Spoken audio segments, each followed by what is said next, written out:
People looked at me differently, and they knew I was with somebody. At 13, I was making more money than most of the grown-ups in the neighborhood. One day, some of the kids from the neighborhood carried my mother's groceries all the way home. You know why? It was out of respect. First ever training session I had was in 2004, and basically I went down to a place in South Norwood called the Elite Fighting System. I thought it was some form of street fighting where they teach you how to be a better street fighter, and obviously where I used to fight on the street a lot, I just sort of liked it and took it out from there. I went a couple of times for 2004, then I had a few things going on for me, so I sort of stepped away, and then when I come back into it was like late 2005, and then I just fell in love with it and just took it from there. My first fight was in 2006, and I ain't really stopped since. I've known Kim for several years now, so 7 or 8 years.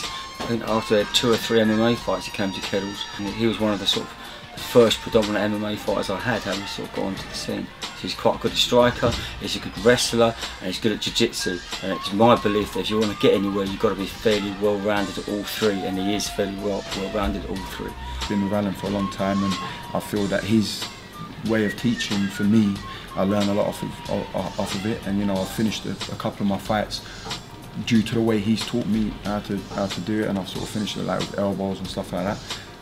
I train at Titans because obviously we've got good caliber guys, got a lot of guys who are my weight, and they're the best in the country in my weight, being on the Ultimate Fighter, being in the UFC. As soon as Kim came to the team, you know, he's super talented. There's so much to give, you know, in all senses of kind of like the stand-up, the wrestling and the ground.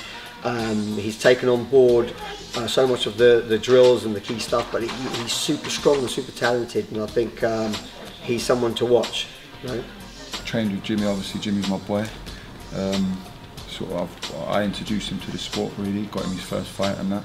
I've known Jimmy since we was kids, man. Before this sport, before all of this, we've grown up together. Like we're like family. You know, he's like my daughter's godfather, one of his closest pals. I'm not really one for predictions and for trash talking and stuff, but I'm very confident in what I'm going to do. So I think come fight night, you'll be pleased with the outcome and also the performance. I don't shy away from fights. My earlier fights, I've took on a lot of high caliber guys when I was relatively sort of inexperienced for this sport, and I think that's where I made my mistakes. I've only had 2 losses against 5 wins, but at the same time, those losses have come against high experienced guys. At the time, there's a lot more experience than I am, and than I was then.